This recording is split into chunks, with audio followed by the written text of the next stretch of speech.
Hey everyone, welcome to our last day of our Test Kitchen webinar series. Today we have a great panel discussion on evaluating and prioritizing marketing channels for experimentation. Now, before we get started, just wanted to quickly give a little intro about Right Side Up if you're not familiar with us. We are a collective of marketing specialists who have helped more than 1,000+ companies hit their growth goals. We are expertise across all areas of marketing, from paid to performance and life cycle and creative, just to name a few. But enough about us. Let's run through our housekeeping slides. So please note, everyone except our panelists today are muted. However, if you have any questions for the speakers, you can just throw them in the Q&A box. And I always say I like to keep these webinars interactive, so feel free to chime in, use the chat box to ask questions to other attendees, or throw out any controversial or non-controversial comments in the chat as well. And then lastly, an email with the recording will be sent out this afternoon. So if you want to rewatch it or share it with any colleagues, we'll be more than happy to do so. All right, with that, I'm going to pass it off to my colleague, Grant Durando, who will be moderating today's webinar. So I'll be back during the Q&A, but enjoy, everyone.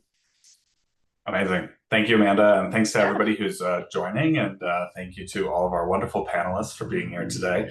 My name is Grant Durando. I'm a director of the offline practice here at Right Side Up.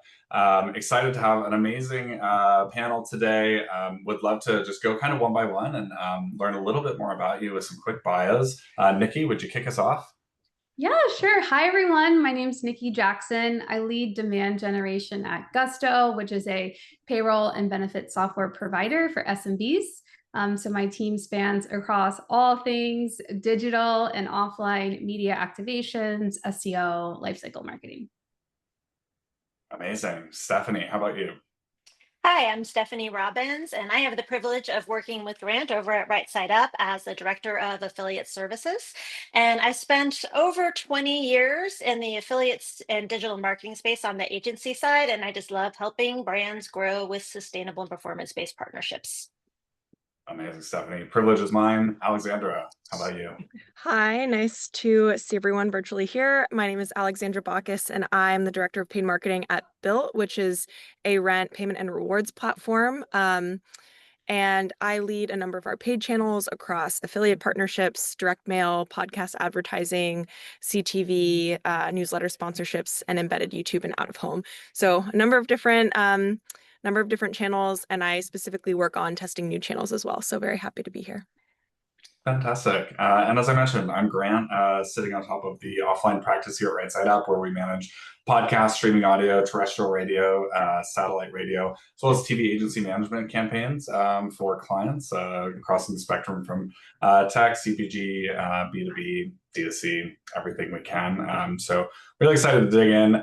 Before we do that, though, would love to get us kicked off with an icebreaker here in the spirit of the test kitchen, and ask our panelists, are you team cilantro or does it taste like soap to you? Alexandra, can I start with you? I am team cilantro, but I live with someone who thinks it tastes like soap, so I don't eat it very often. Amazing, amazing. How about you, Nikki? I am not team cilantro, but hey, I will eat Chipotle and not complain about it. It's not my favorite. As long as it's buried in a pile of rice, right? Yeah. Like limey rice, we're good. Excellent. And Stephanie? 100% Team Cilantro and Taco Tuesday as a side note. Very nice. Yes, love Taco Tuesday and every day. Really, it doesn't even have to be Tuesday, right? I'm a very heavy team cilantro, and I don't think I've ever really met anybody in person who is has that soapy flavor to the cilantro. So yeah, always really interested about that. Very cool. Well, on from tacos and cilantro, although that does sound good, and into prioritizing marketing channels for experimentation. What a segue. We're here to basically just discuss how do we think about testing new channels? How do we set up frameworks to make sure that those tests are the most successful as they can be? And maybe we'll swap some stories about what's worked, what hasn't, and how to avoid some of the pitfalls of channel testing, as it can be pretty nuanced, pretty complicated, but hopefully not too difficult to execute on your end. So to get us started here, I'd love to understand, Nikki, generally speaking, how do you currently decide which marketing channels are worth testing into or investing in? Yeah, when I consider a new channel, I really want to make sure that that new channel aligns with our ICP, so our ideal customer profile. So just to give you an example, my team a couple years ago at Gusto, we really wanted to lean in more on LinkedIn, which worked really well for our target audience. We're trying to get business owners, and we also target a pretty specific employee size, so a size of your business. We really go after small business owners. And LinkedIn is a great platform for specific targeting. So that was a little bit of what we went through when we were thinking about that channel, evaluating that against some other channels that may not have been as strict with the targeting capabilities at the time. So LinkedIn ended up being a really good channel for us to start to scale and expand because of those targeting capabilities. Amazing. Yeah, definitely want to dig in more on that. Stephanie, wanted to tap into you for a moment as our resident affiliate specialist here. Curious how you think affiliate fits into this decision-making matrix of is it a test channel to consider? Is it even right to consider affiliate as a test channel, or is it something kind of different? Well, I might be biased being the affiliate person on the panel, but I think affiliate is primed for the test channel. One is like we always say, we're not a channel, but we're rather more like a compensation based on performance. And so a lot of times affiliates will be used as a way to like fill in the gaps of the consumer journey. So for instance, if the, core team is working on influencer, but maybe they're not working with small influencers, the affiliate channel can fill in that gap and work with the micro and the nano. Or if they're really strong in the Amazon space, but they're looking to drive more traffic and backlinks to the Amazon store, then we can launch an affiliate services program through the Amazon creators, review sites, and media pubs. So it really is like complementary and like filling in the gaps versus its own channel. Cool. And just to make sure that we're all kind of on the same page here, when we're talking about affiliate, we're talking about like pay per event kind of marketing, right? As opposed to more of a fixed cost. Or can you help break that down for me? Well, it really has evolved to a combination of that, but I think that what's consistent across all compensation plans is that it's performance based. So because affiliate has evolved and is working with like larger publishers and many times larger creators, it really depends on how the company needs the affiliate program. So we may be doing like a hybrid model where it's flat fee plus commission. We could be doing just performance based. We could be doing CPC, or a lot of times with B2B, we're doing, lead, SQL, MQL. So it really depends on the need of the brand. Interesting, fascinating. Alexandra, coming over to you. How do you currently decide what marketing channels you're testing into next? I know, we've worked together on Build for a couple of years now, and it's gone through quite, many iterations. Curious where you are now, and then also maybe how has that changed over your time there? Yeah, so while I do run a number of channels, but specifically focused on testing new ones, even if I don't kind of keep them in the long term, we have a pretty wide total addressable market. It's basically like anyone who rents is interesting to us and will find the product generally relevant. So therefore, a lot of marketing channels by default make sense because there are always going to be a high percentage of people in any marketing channel that are renters. So for us, like really what gets us to pay more attention is like, how can we get a channel that makes marketing feel even more contextual? And so therefore, like we want to make sure, an example like I kind of give as I'm evaluating out of home campaigns is, there are lots of ways to do out of home, a channel that we haven't tested much into before, but we aren't really interested in a billboard that's like on a boat in South Beach going down the beach. It can capture, millions of eyes over the course of a weekend, I'm sure, which is great for brand awareness, but does it make sense? Not really. Like we want to catch people in the moment where they're doing something related to their home or their neighborhood. So digital out of home when it's, on a bus stop right outside of a partnered restaurant that works directly with Built, or a billboard that's like directly facing a SoulCycle, another fitness studio that's partnered with us, that makes a ton of sense. Something that captures more eyeballs but is maybe like less contextual to why they would want to think about Built is, immediately disqualifies it for us. So contextuality is like definitely paramount. Interesting. And do you think that that applies not only to kind of like the geographic examples and like the physical real world examples that you outlined, which like totally makes sense, very clear, but does that same principle kind of apply in more of the digital spaces as well that you found? Definitely. I think in the podcast channel, which obviously we work together really closely on, we've done a lot of vertical testing where it might not seem kind of totally um, it might not be totally obvious why, one vertical is contextual to us, but like at the end of the day, you can distill, oh, maybe we're, eventually this is public, but Built is moving toward rewards on mortgages in the new year, which is super exciting. But traditionally, we've been all about rewards on rent.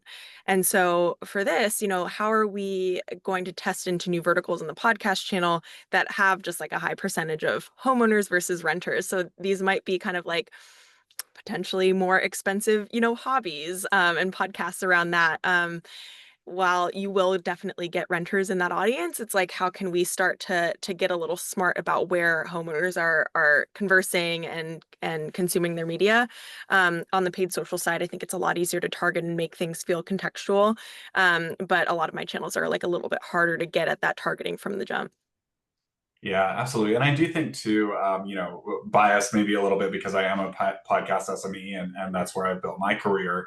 But, I do think that actually not having direct contextual alignment can benefit you in a marketing landscape. Of course, you want to make sure that every impression is going to the most qualified audience that you can. But at the same time, in some of these more native content environments, you do want to stand out a little bit. I like to use an example.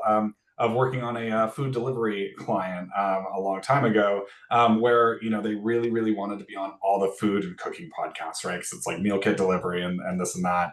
But what we realized is the reads kind of blended into the content, which is great if you're pitching podcast advertising, right? But not great if you're trying to grab people's attention. You can imagine how different that sounds when you're thinking about maybe a true crime podcast running a meal kit delivery.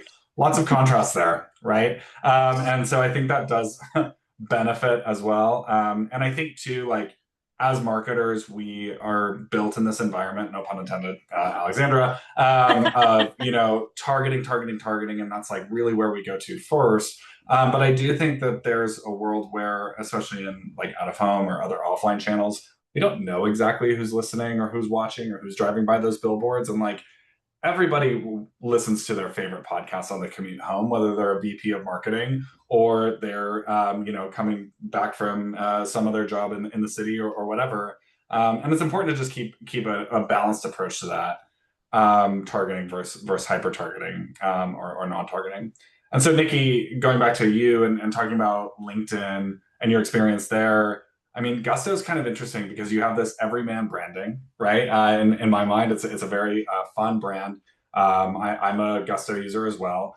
And yet, you talked about your success having these targeted platforms like LinkedIn. Have you been surprised by some less targeted platforms that have worked well for you? Yeah, I definitely want to double click into that. I do think that brands should have a really nice mix of hyper targeting and then more broad targeting that's more algorithm based and or just based off of various insights and research that you've done for your brand. Like for example, at Gusto, we have our lower funnel channels that are definitely much more targeted. They, you get that immediate response through some of the paid search and social channels. But then we've also had a lot of success on upper funnel channels across CTV, a lot of great streaming spots we run, TV, linear TV, things like that. And it's surprising because you actually don't have to start out with millions and millions of dollars of budget. Like now with digital streaming, you can have TV level advertising with lower budget. So I like to make sure that a lot of marketers and advertisers don't get too afraid of the costs that might be associated because there typically are spots available to get started in it. For us, we've had a lot of surprises over the years on networks and shows that perform really well for us.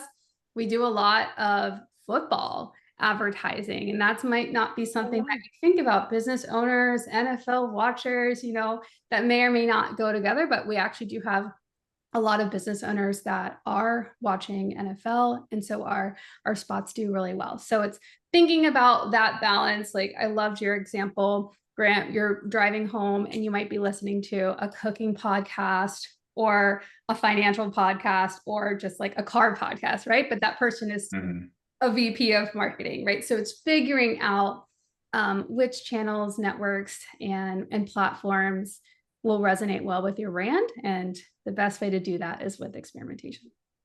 Yeah, absolutely. And I think, Alexandra, I'd be curious to hear from you.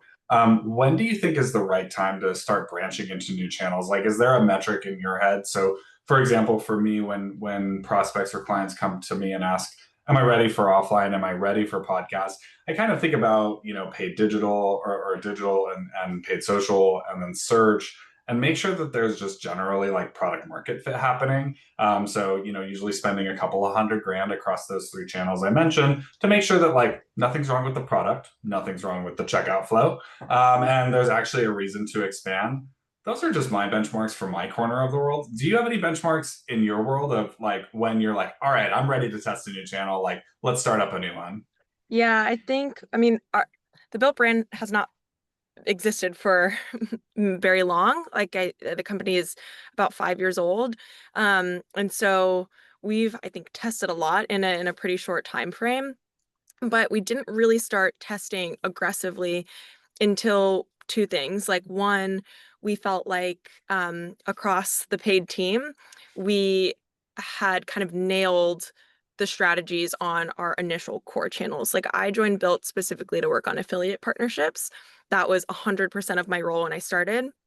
And I needed to get that channel to a good place. It was, pretty non-existent when I joined, and had the opportunity to be a really important channel, which, it is and will continue to be. But I as one person didn't feel comfortable, like leaving a channel before it was strong to start up something new. And we felt that way across the board. So I think that had to be true. And then also, we wanted to make sure diversity of channels is really important to us. So we wanted to make sure we always want people to feel like Built is everywhere. I heard you here and then I the next day heard you there. And how is that possible? And so that's always our goal. But we wanted to make sure every part of the funnel had a presence in a channel. And so, we had upper funnel. Some of the paid social channels can accomplish, many different goals across the funnel. But after we kind of felt like, TikTok, a lot of people discover Built on TikTok. Typically, it is a good converter sometimes, but is a good upper funnel channel. But we didn't start testing into podcasts or other upper funnel channels until we kind of felt like we had a solid presence across that, and then we could start to do more. And now I think we've all surprised ourselves with how much we dove into upper funnel channel testing, which I personally find really exciting. But yeah, both of those things had to be true. Interesting. Yeah. And I think on the personnel part, that's definitely crucial. Like you want to make sure that you have people in-house that can manage the channel and look after it. And off the, hopeful proposition that it succeeds as a channel, you want to be able to, devote resources and potentially headcount to it and make sure that it's well taken care of. Worth noting that this is exactly what Right Side Up does as a core business proposition. And we try to take some of the pressure off of that new channel experimentation by offering fractional, less than full-time headcount for these new channels, so that you can bring in an affiliate expert, you can bring in a podcast expert, but you don't have to go all in on hiring a full-time person or overextending your current team so that maybe you lose focus of some of those core channels that are working for you. That's one of the big reasons I'm always excited to be at Right Side Up, and have been here for 7 years. Is like we do open those doors, and testing new channels can be really scary, and personnel shouldn't be one of the reasons why you're not doing it. So excited to offer that service to folks. Stephanie, I'm curious if there are any like giveaways for you where you're like, oh man, it's time to test something new. There's a trigger point for you that really catalyzes that decision. Yeah, I mean, sometimes I feel like affiliate is like the utility tool of all of the channels, right? So there's like you can pop up like, oh, we can help on the streaming platform if you want to test that. We can expand it, or we can be the first one to test. So because of that, we're testing to see if there's a market fit. It seems like, oh, well, you can use affiliate for, in any capacity. But what we do want in affiliate is like long-term partnerships. And just like any relationship, you want that courtship and that first date to be like really dialed in. So the one thing I do require is you have a strong conversion funnel, because you don't want to be testing your conversion funnel with a partner that, and then, it fails and you come back once you have a strong conversion funnel and they're like, yeah, Steph, love you, but can't do that because of our past experience. So that's my one major requirement. Yeah, I think structurally that makes a ton of sense. Perfect. So we've talked about kind of assessing new channels. We've talked about, when are you ready to even start thinking about new channels? Something that comes up a lot for me and my clients is kind of balancing what we consider a core versus a test. So I'm really genuinely curious, Nikki, like, how do you guys think about that, Augusto? Like, or how do you personally and professionally think about that? Are you a 50-50 person? Are you a 70-30 person? How do you framework that out?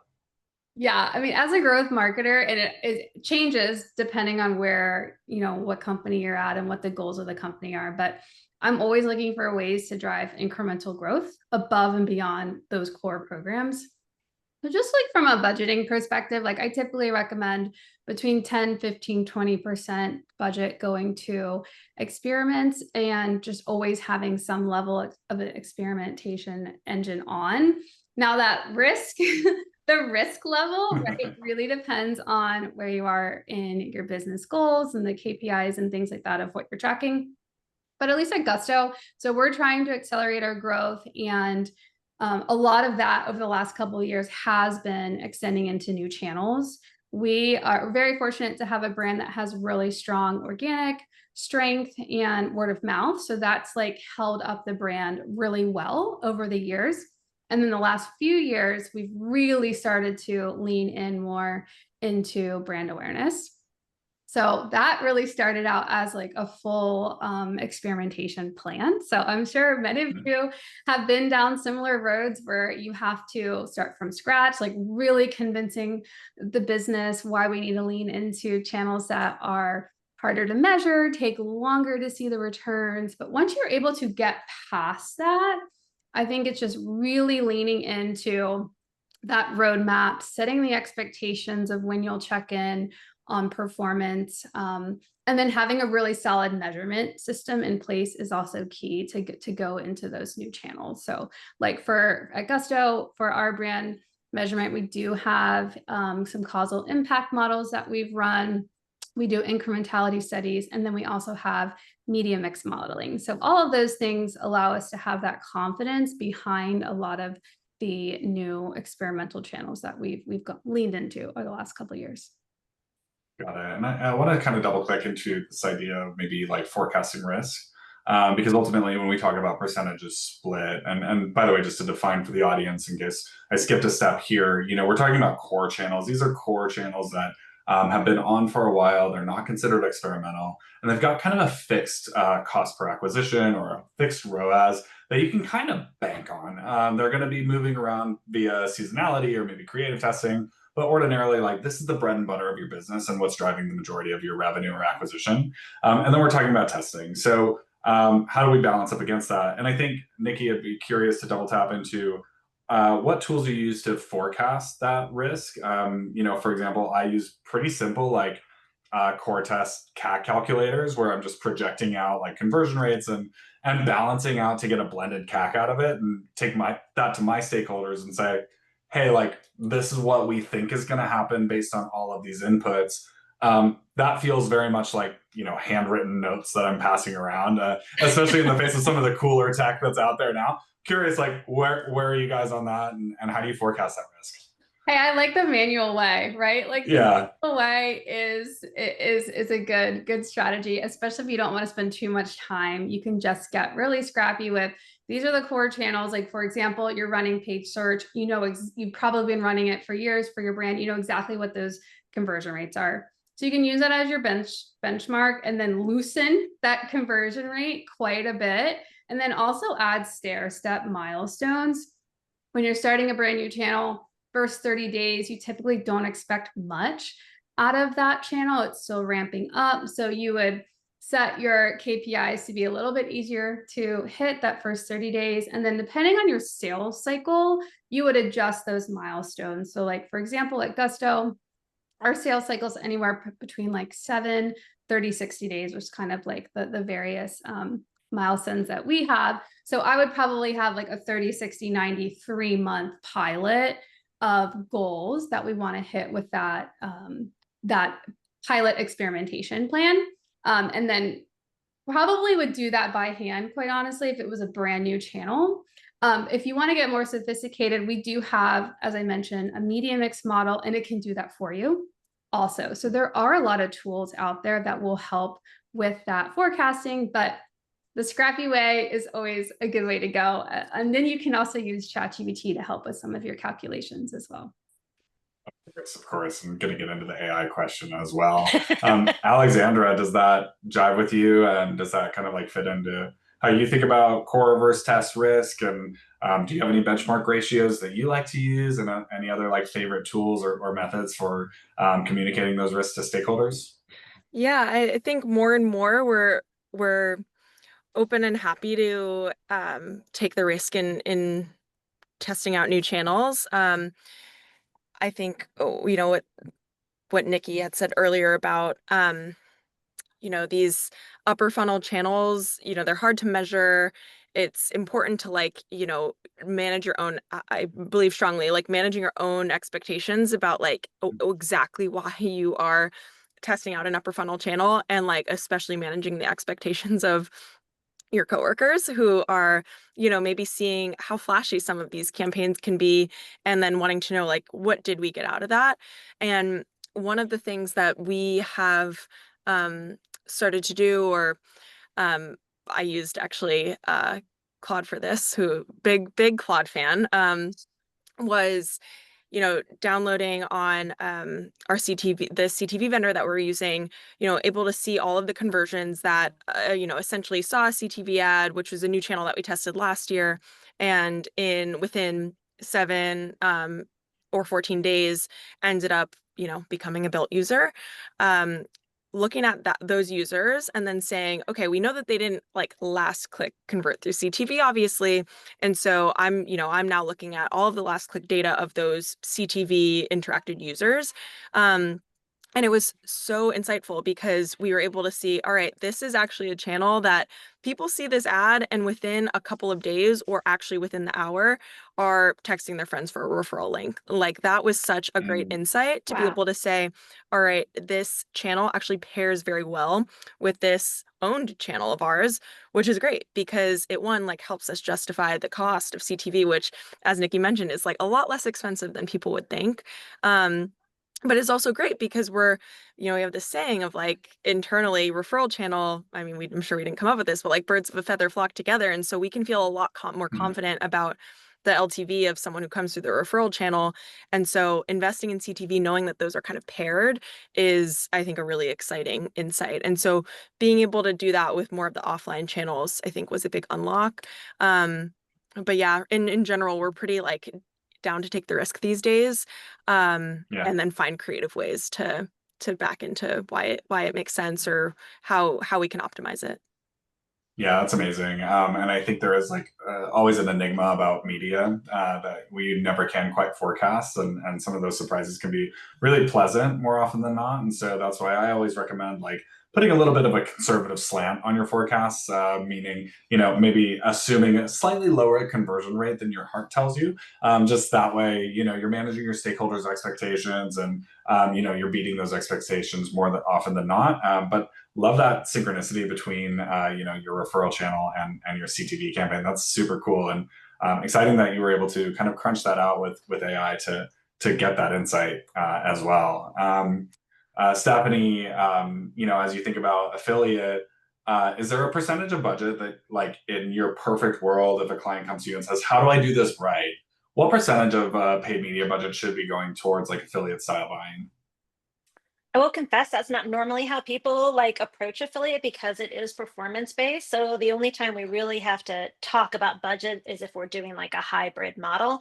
So we talk more in reference to because it's like supporting other channels, like what percentage of revenue the affiliate channel should be. And Mm-hmm. so we aim for between 5 to 10% because we want to make sure that it's incremental.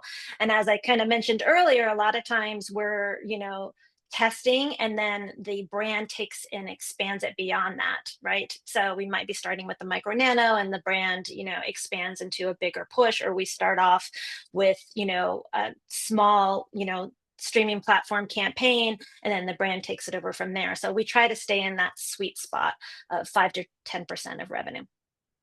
Cool. Yeah, I think that makes sense. And in addition to the funnel being working properly and being a high functioning funnel that converts, are there any other watch outs for you in terms of like when not to do affiliate? Because for me, affiliate feels like one of the most no-brainer channels out there. It's like pay for performance, very little risk. What am I missing there, right? What stone am I not picking up where there's something there? Right. Yeah. I'm so biased with this question. Good tee up. I'm glad we planned that out. Yeah. So, Yeah. I mean, I would say while we will test for market fit, I think the biggest thing with the affiliate channel is to have expectations. So we don't typically, unless it's like a unique vertical or it's on the B2B side, we're not the first, we shouldn't be your first channel, but there's exceptions to that. Like an example would be even like CBD, where you can't do paid media, right? So you might just have to lean heavily into creators. So I'm already contradicting myself. Like each case would have to be evaluated to see. It is hard to think of a situation where affiliate would never be a good fit, but it might be like a let's talk in 6 months fit. Yeah, absolutely. I think that makes sense. And thank goodness that there are experts in the world that you can call and figure it out, right? Like Stephanie Robbins. So very good. Nice plug. Yeah, man, we're trying out here. So I'm wondering, Alexandra, you talked about a couple of channels tests coming up, or maybe like in the planning to execution pipeline for you. You can include those channels in this question or not. But what channel out there do you think has the largest untapped potential for your brand at this moment? That's a great question. I mean, I mentioned out of home earlier. I think out of home is one that we kind of unexpectedly have not done much in. It's a very consumer brand. It's one that kind of is applicable to most people, or most every renter basically, and very soon pretty much anyone who has a home with either a mortgage or rent. So that's one that I'm very excited about, because the essence of Built is pretty simple, but the product is quite complex. But I think a billboard is a really great, like, flashy way to create that association for people. And then another one is Zillow. I think like Zillow is a channel we haven't tested yet, or partner we haven't tested with, but I'm very excited because they have a super robust renter platform for finding apartments, and also a very robust place for home buyers to start their journey. And so talk about contextual, it kind of doesn't get more contextual than that. And so I think we can get really right on the nose with our messaging and why someone would want to consider us at that exact kind of like life milestone. And then kind of similar, direct mail is another one that we started testing last year, but a pilot. So very eager to see if it makes sense to be a core channel next year, and then triggering off of life events. So our first pilot was triggering off of people who had moved in the last 2 weeks, specifically into new rentals. And so that, I think there's a ton of opportunity in like those triggered life moments. Definitely. And what I love about direct mail as a channel too is like it's the direct matchback attribution. So very little guesswork in terms of the one-to-one, did this convert and who converted on it? And then especially if you're collecting, customer data, which almost everybody is at some level, you can then match that up with some customer data, and you can kind of create almost an internal MTA model by seeing like, okay, they ended up signing up with the super random promo code on the direct mail coupon, but they were touched by CTV, and they were touched by maybe some paid social ads as well. And so you can kind of build that out. Again, either the scrappy way, by putting pen to paper with a little assistance from Claude, or, there are obviously products on the market that can help you figure that out. Nikki, I'm curious, what channel do you think it has the largest untapped potential for Gusto at the moment? Yeah, I'm gonna say two. I know you asked me for one. I'm gonna say two. So one is podcasts, right? So podcasts in our generation and world right now is growing and taking off like crazy, right? So we want to be along for that ride as well. We're probably a little bit late in our scaling of when podcasts really took off, but yeah, Right Side Up is actually helping augment our staff with moving really quickly to really get caught up with our audio buys. So I'm really excited about that. And then I would say the other channel is all of our influencer content. We are really investing quite a lot on just expanding all of our partnerships across some of the key social channels that align really well with our brand. Influencer marketing has really taken off these last several years, and the way content is created is changing. AI is really accelerating content in general across social media. Things are rapidly changing. So at Gusto, we're really focusing on just trying to stay on top of all the emerging trends, analyzing which ones we want to be a part of, which ones we might pass on, because there's a lot of tests and trial and error right now in terms of social media content. So that's something that is very top of mind for us. Definitely. Thank you for the shout out on the podcast and audio program. We're extremely excited about that as well. You know, what's great is Gusto's been in the audio space for a while and already has some touch points with some of the bigger influences there. So excited to be just amplifying that message a little bit across not only some big shows, but some smaller shows too. And I think the influencer program complements podcasts really nicely, right? Because you know, in certain companies, a podcast is an influencer channel because it's driven by generated content by the creator themselves. You generally offer, you know, 50 to 80% of flexibility on the scripting, and it's distributed through channels that are less contained than podcasts even used to be, right? It's all based on the RSS feed, but now YouTube is a majority podcast player, right? iTunes and or Apple Podcasts and Spotify have now kind of split market share. So it really is a multi-platform influencer play. We like to call it endorsement oftentimes because it does really kind of sit into that space. What I think is really interesting, Nikki, about those two channels that you mentioned are kind of the creative implications. And one of the questions I was dying to ask for the whole panel, but I'll start with you, Nikki, is when I'm thinking about testing a new channel, there's always the you know, potential for the channel to not perform well. And then for somebody to come out, or maybe as channel manager, I would come out and say, well, I think it's the creative. How do you think about the balance between testing new channels with old creative? Do you do new creative to start? I'm a big believer that creative should be channel specific because messaging doesn't necessarily translate via output in that way very universally. So yeah, Nikki, just throwing a bunch of questions at you to help you elucidate me. How do we fold creative into this? Should we be testing multiple things at the same time? How do we do this? Yeah, creative is so important, and having the right creative per channel, per campaign is really important, and per funnel stage as well, right? So if you're starting from scratch, obviously you're going to have brand new creatives. Just make sure you have a mix of creatives.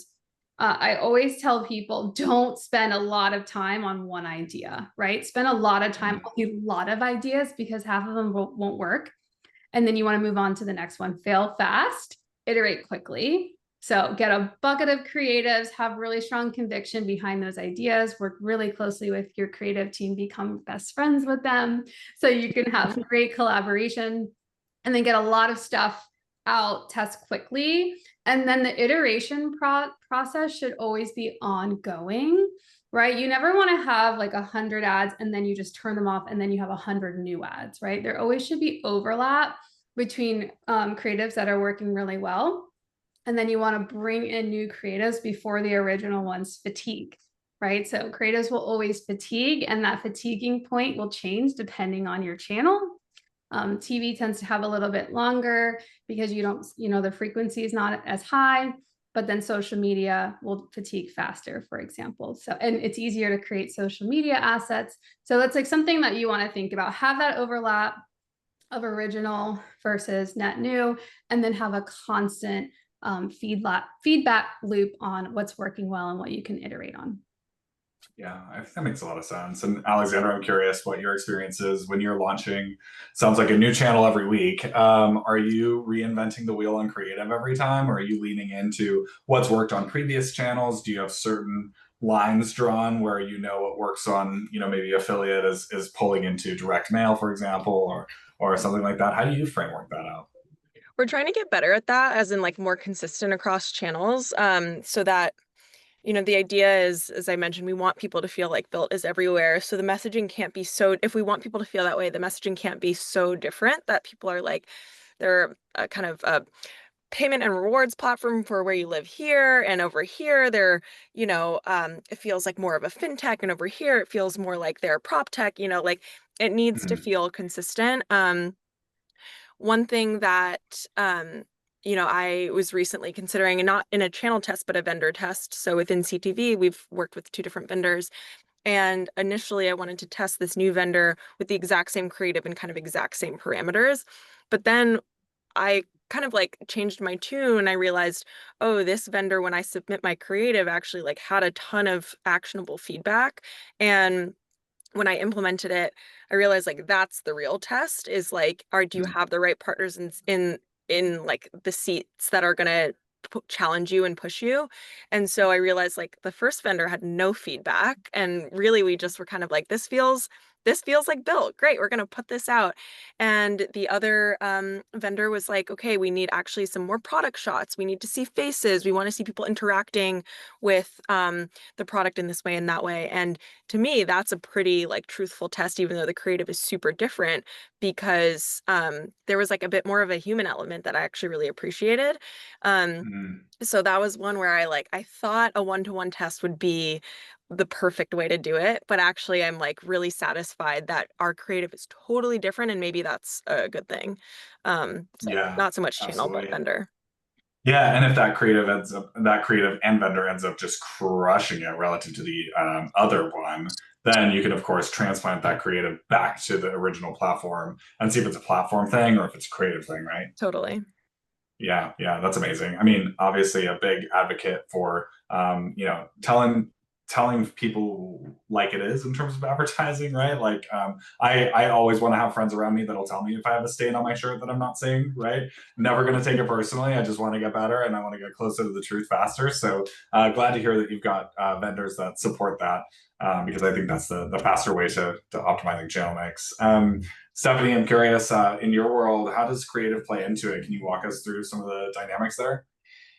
Um, well, I would say first of all, I'm like the queen of the creative brief and making sure that everything's aligned, because affiliate can feel a little bit like the Wild West. And if not done properly, it definitely is. So you want to make sure you understand compliance issues, brand guidelines, and then let the affiliates do what they do best under the guidelines that we need for that particular type of brand product, right? So if it's a high regulatory compliance, then I need to see everything before it goes out, no matter who the affiliate is.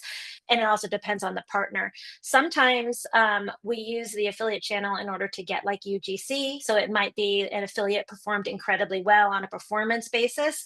And then the influencer team or the paid marketing team comes to me and they're like, hey, I really liked that post, that video, etc. Like, can we use that content, or can we work with them directly in a UGC capacity? So it is a fun way to test different creative. But what I prefer, once again, depending on the type of affiliate, is that the affiliate creates the content within our guidelines. Yeah, that's amazing. All hail the queen of the creative brief. I think that's the way to do it for sure. I think Yep. in the podcast world, we've often struggled with getting folks to actually like read the creative brief, right? So, in insofar as Alexandra kind of thinking about like structural tests that you didn't know you were doing, we started doing like PDFs with lots of pictures and very true to the brand look and feel, and really it feels Yes. almost more like a brand deck than a performance marketing creative brief. But you know what? That's what gets Yes. through to the producers. That's what gets through to the hosts, and like actually drives brand resonance with the actual creative, right? And I like a Um, good cheat sheet too. Of like, oh yeah, I have my pretty creative brief, and then I have a cheat sheet. Like, just don't do these things, and we'll probably be okay. yeah, yeah, definitely. And again, I'm sure you see this a lot in your world, Stephanie, too, is like, how do we transfer those learnings out to other platforms? I think that's like the Mm, critical piece as well. It's super scary to launch new creative. It's extra scary to launch new creative on a new platform. But then once you've mhm. got those learnings, how do you make a plan to move it over? And what we find in podcasts, I'm sure you do, Stephanie, and other endorsement-based mediums, is oftentimes creators come up with really unique, excellent ways of describing brands that creative Mhm. departments would have never come up with. And then we're able to take that, flag it to brands, and have them, use that in maybe paid social ads or other, out of home and all of that. So super exciting and fun. Alexandra, you talked a little bit about Claude. So I'm gonna just like jump into the AI topic with you. How are you utilizing AI in your job, mostly as it relates to kind of like channel experimentation, channel sequencing, and optimizing your channel mix? Yeah, I mean, I'll preface this by saying I was like a top AI skeptic originally. Like, I thought I wasn't scared of it necessarily. I just wasn't sure how it applied to me as like a, I'm technical in the sense of like data matters a lot to me, but I'm not technical in the sense of like I'm not coding anything. I've heard that like that's an amazing use case for it, but I wasn't sure how to like infuse it into my day to day. And I mean, kudos to Bill, who really like set 2 whole days aside to make sure the entire company figured out how to make it right for your workflow. Um, but with Claude, like I've really tried to find creative, at least by my standards, ways to use it to just like accelerate work. One example was I don't know if who's familiar with planning out of home campaigns, but I got basically like 5 files from 5 different vendors of essentially like every billboard coordinates address from that they have available across the country. Wow. And I was just completely overwhelmed. I had no idea how to sort through that. And basically with Claude, I kind of was like, okay, here are our brand goals. Here's the messaging that we kind of want to put forward. We're kind of more valuing urban corridor placements. We want it to be in city centers or really close to built affiliated properties or merchants. Here's a list of all of these built properties and merchants. And then put all of those files in and said, okay, find the billboards that are within 1 mile of any built affiliated property. Spit it back to me within these 6 parameters of what I want an out of home billboard to accomplish. It was crazy. Like I got a full breakdown list, LA, New York, San Francisco, Nashville, with the like corresponding page where in the like PDF of the pictures of each of those billboards, I could find examples. And so originally it spit back 100. I said, that's overwhelming. I would like to see 20. And it whittled it down to 20.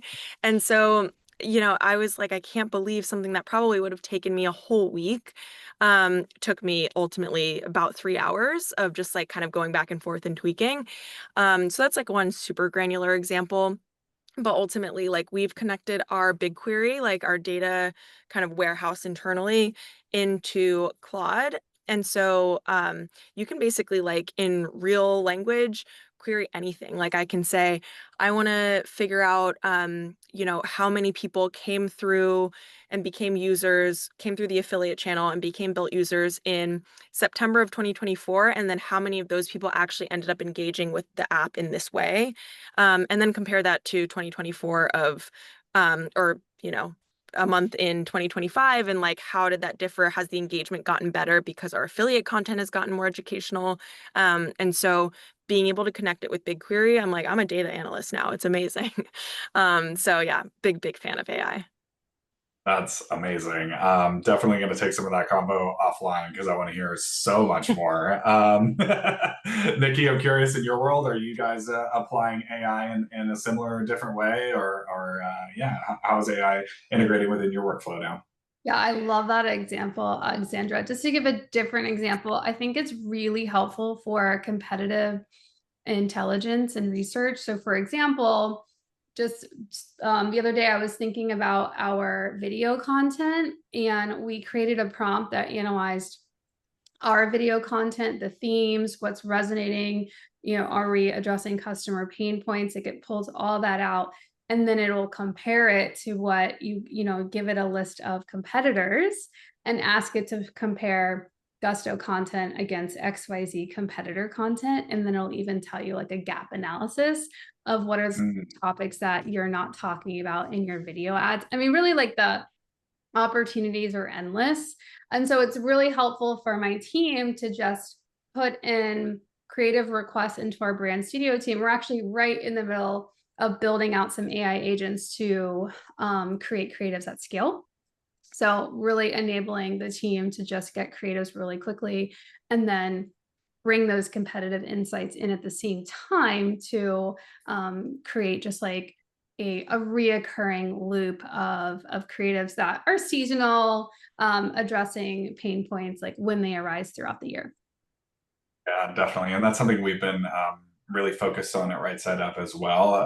Kind of thinking about creative services is, of course, like a good that's delivered because it is a material output, which is, I think, where, AI obviously shines because instead of having to do this like, $10,000, $30,000 photo shoot for a traditional product, you can now basically do that in, 8 hours of really good prompting, which is pretty insane. But also, I think making better creative decisions through the enormous research capabilities of AI, and then applying that to creative production is just like otherworldly fantastic for marketers, in the true sense of being able to connect with audiences that need to know, should care, have a problem that we can solve, and doing it in a way that's visually and otherwise really appealing and engaging. So those are both really, really great examples. Thank you. And Stephanie, I'm curious for you, like, how does AI play into your world right now? In like probably every way. So, kind of Like like all an of us. obvious, yeah, I Yeah. mean, everything from helping with presentations with tools like Gamma to like list building tools and being able to have like find lookalike partners. And also we work with like Clay, which is amazing, like in the B2B affiliate space when we're working more with like agencies and key opinion leaders. So it's kind of across the board. And we're really fortunate in that our industry as a whole has taken on AI as well and incorporating it into our platforms, which makes like reporting super user friendly and fast. So instead of me like having to create a spreadsheet, I can just ask like a basic question like, who are my top performers 3 months ago that have declined, and work on an optimization activation campaign from there. Yeah, definitely. And I think that's like my takeaway in regards to this conversation is, if maybe a new channel test feels daunting because of personnel or maybe capabilities, maybe you don't feel like a data analyst for a particular channel, right? I think AI is really good at smoothing out some of the operational edges to either relieve the workload so it doesn't take quite as many hours to operate a channel, or to like take the complexity and the nuance and boil it down so that somebody who's just a marketing generalist and a smart person can pick it up, think about it, figure it out, and then move on with optimization, expansion, cancellation, whatever you need to do in order to keep the channel moving. Final question for you guys. I can't believe it's already been a better part of an hour here. To kind of like put a point on it, curious, maybe Alexander, I can start with you. If there was a marketer out there who just wanted to grab like a quick piece of advice from you in terms of general market channel testing, what kind of advice would you give them? What's the most important piece of advice you could give? Wow, general channel testing. I would say two things is one, I think internal marketing, like within your organization, is like kind of the most important part. Um, Mhm. because you want people to understand, like, one, why you're doing something, and two, why you are taking an open mind toward that new channel, and like setting really clear expectations of, I think that this is like, I have no idea what to expect. Like, be honest about that. I could say like, this is the closest proxy channel I could find that we've done before, and so like, here's my best guess. But a lot of the times, like, I don't even have a best guess. Like, I just want to establish a baseline, and sometimes like that's all I have to share. Um, Yeah. and other times, like, I have data to kind of back it up of, okay, I was able to find that this company has done this before, and there's a case study, and here's what we can generally, expect based on the performance I was able to find. But I think expectation management internally is like the most important part. Love that. Totally agree. Nikki? Yeah, I would say balance the big swings with the smaller swings. You don't Mhm. necessarily want to have a lot of little swings because the impact is going to be smaller, right? Have a really strong conviction towards that one bigger swing, that one channel that you do feel could be very successful for your brand, and figure out a framework that's going to be not super, super labor intensive, because you don't want to put all your eggs in one basket and then it completely fails. So like maybe you can put like 3 or 4 eggs in the basket and take that bigger risk. So find that middle ground of effort and labor, but then make sure that it could potentially lead to a really big payout if it was successful. Love that. Love that. Stephanie? I would say that, the affiliate channel has definitely evolved to be more data focused, but still at its core, it's a relationship. And so I always make sure people don't have this idea of like, oh, I'll just launch an affiliate program and set it and forget it, as we call it, that you're going to nurture relationships, use the data to decide which relationships you want to focus on, and don't be shy to test new relationships and just put in the guardrails to reduce the risk. Amazing. My 2 cents is forecast, forecast, forecast. You can quant it out. And I think this plays into a lot of what you guys are saying. If you've got a forecast built and there's a big 50% because you just don't know, you highlight that and you say, I'm not really sure. This is a baseline test, right? And so it does the work of kind of quantifiably communicating what expectations should be had. And then it gets you kind of a benchmark to compete against. And, I'm a competitive person, so that really supports me in my lifestyle. So amazing, guys. Well, thank you so much. I believe we may have some questions. Amanda, do you have those for us? Yeah. All right. We got a couple questions coming in. So we have about 3 minutes. So hopefully we can try to answer 2 or 3 of these. I'll go very quickly. But the first question that came in is, how would you segment and attribute growth with direct mail campaigns? And I believe, Alexandra, you may have been the one who touched on that, if you don't mind responding. Yeah, sure. I mean, as Grant mentioned, it's really great because we, as a kind of company that focuses on your home payments, we have everyone's address. And so it's really great when you can get that match back to see you converted off of a direct mail campaign. And you can really understand like what came from direct mail, or at least what did direct mail touch. And then of course, I think looking at same thing that I explained about the CTV data project is like you can look at last click from there to like we didn't use a QR code on our direct mail campaigns, so there was no way to measure like someone coming through last click on direct mail. And so that was really important too, was like seeing what channels like kind of paired with the direct mail. And so yeah, that was kind of how we did it, and I think it was enough to give us confidence that like this is a scalable way to keep measuring growth. Yeah, awesome. All right, another question that came in is, what do you do in-house versus use an agent, or what do you do in-house versus use an agency, and how do you make that decision?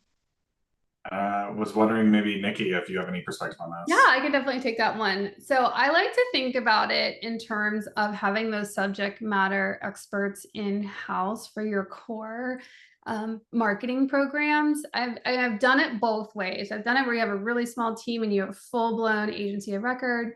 Currently, right now, we augment our in-house team members with like, for example, Right Side Up, they're helping us with a couple different programs, for example, podcasts, because I did not have an internal podcast person and I didn't necessarily need a full-time headcount at that point. So I'm a huge fan of augmented staff for those specific reasons. I don't know about everybody else, but sometimes it can be hard to ask for an entirely new incremental headcount. And sometimes it's just faster and easier to prove out a new program with that augmented staff. And a lot of times they have higher skill set and capabilities for that specific program. So it works out in the long run. We take a slightly different approach in that we really only work with one agency, and it's Right Side Up, and it's for one channel, which is podcasts.